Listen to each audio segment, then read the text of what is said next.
இயேசுவில் எனது அன்பிற்குரியவர்களே, உங்களுக்கு என்னுடைய இதயம் கனிந்த வாழ்த்துக்கள். வணக்கம்.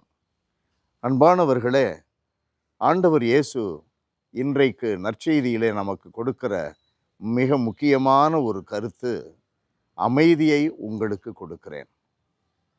உலகம் தருகின்ற அமைதி போன்றது அல்ல. காசு பணத்தினால அமைதி, உலக இன்பங்கள்னால அமைதி, உடல் இன்பங்கள்னால அமைதி, இந்த அமைதி போன்றது அல்ல. இந்த அமைதியெல்லாம் உங்களுக்கு அழிவை தரக்கூடியது, மிக தற்காலிகமானது, அமைதியின்மையை தரக்கூடிய அமைதி. ஆனால் நான் தரும் அமைதி வித்தியாசமானது, அது நிலையானது, மகிழ்ச்சியை தரக்கூடியது. அன்பானவர்களே, எது நமக்கு நிலையானதோ, எது நமக்கு மகிழ்ச்சி அளிக்கிறதோ, எது நன்மையானதோ அதை நாம் பற்றி கொள்ள வேண்டும். அது இயேசுவிடமிருந்து மட்டும்தான் நமக்கு கிடைக்கிறது. அன்பானவர்களே, அடுத்ததாக நாம் பார்க்கிறோம், ஆண்டவர் இயேசு பல காரியங்கள் நடப்பதற்கு முன்னதாகவே குறிப்பிடுகிறார்.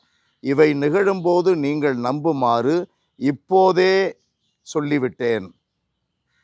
உலகின் தலைவன் வந்து கொண்டிருக்கிறான், அவனுக்கு என் மேல் அதிகாரம் இல்லை.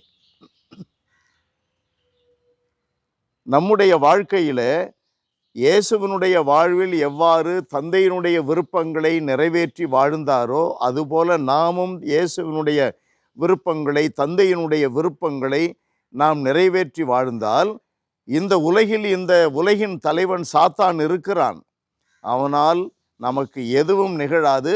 அவனுக்கு நம்மேல் அதிகாரம் இல்லை. காரணம், நாம் செய்வதும் நினைப்பதும் எப்பொழுதும் தந்தையினுடைய விருப்பங்கள் நிறைவேற்றுவது, இயேசுவினுடைய விருப்பங்களை நிறைவேற்றுவது. இயேசுவின் மீது எவ்வாறு சாத்தானுக்கு அதிகாரம் இல்லாமல் போனதோ, அதுபோல இயேசுவினுடைய விருப்பங்களை நிறைவேற்றுகின்ற மனிதர்களுக்கும் மனிதர்கள் மீதும் சாத்தானுக்கு அதிகாரம் இல்லை. அது நமக்கு மிக முக்கியமானது. அன்பானவர்களே, சோதனைக்கு நம்மேல் அதிகாரம் உண்டா? அதிகாரம் இருக்கிறது போன்ற ஒரு போலித்தனம் இருக்கும், ஒரு பாவலா இருக்கும். நம்மால் ஒன்றும் செய்ய முடியவில்லையே என்பது போல. இயேசுவினுடைய விருப்பத்தை நிறைவேற்றுவதில் நாம் முனைப்போடு இருந்தால், வைராக்கியமாக இருந்தால், சோதனை கொடுப்பவனுக்கு ஒரு பெரிய வேதனை. நன்றாக புரிந்து கொள்ள நாம் முன்வர வேண்டும். கடவுளை சார்ந்து இருக்கிறவனை சாத்தான் நெருங்க முடியாது. காரணம், இது ஒரு நெருப்பு, தூய நெருப்பு, நன்மைகளின் நெருப்பு. அன்பானவர்களே, இரும்பு அடிக்கிற இடத்துல ஈக்கு என்ன வேலைன்னு சொல்லுவாங்க. அந்த இடத்துல ஈ புக முடியுமா? அங்கே எப்பொழுதும் அனல் இருக்கும், நெருப்பு இருக்கும். அதை போல கடவுளை சார்ந்து இருக்கிற அமைதி கொண்டவன், கடவுளுடைய விருப்பங்களை நிறைவேற்றுவதனால் கடவுளை சார்ந்திருப்பவன், இவர்களுக்கு மீது சாத்தானுக்கு அதிகாரம் இல்லை.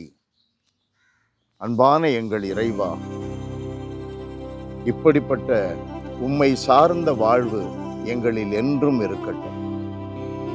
என்னை எடுத்தாலும் எதை எடுத்தாலும் உம்மை சார்ந்து நாங்கள் தீர்மானிக்க வேண்டும். உம்மை சார்ந்து நாங்கள் சிந்தனை செய்ய வேண்டும். உம்மை அடைந்து உம்மில் மகிழ்வதில் நாங்கள் இன்பம் காண வேண்டும்.